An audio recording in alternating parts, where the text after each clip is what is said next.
Welcome back. This is video number 2 that's specifically going over this section of your Google Classroom checklist.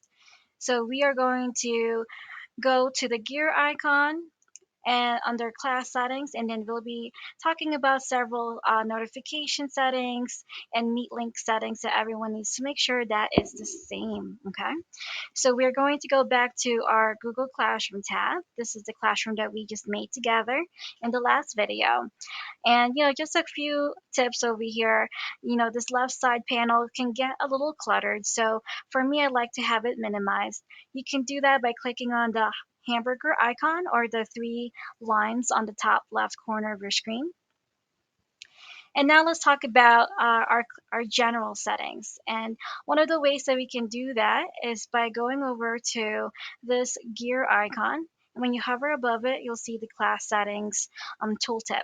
So let's go ahead and click on that. Notice that we've already taken care of the class detail settings in video number 1, and we just need to scroll down and go over to the general settings.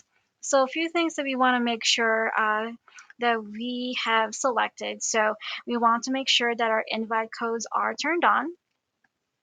You do not have to do anything with your invite link. That's generally for something for you. If you have a late student coming in and joining in your class, you could copy the link and email it to them.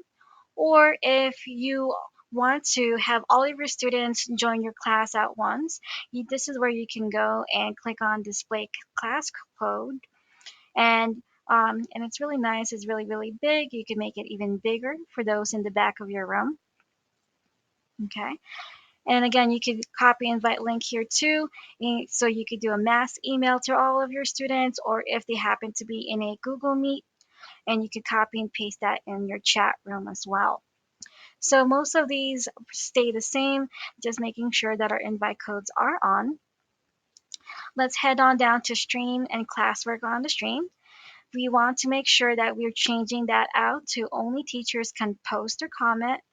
And we also wanted to change this down to hide notifications. Okay, and I'll talk to you about that why in a second here. Um, Actually, let's go ahead and press save. And that stream is actually this area right here.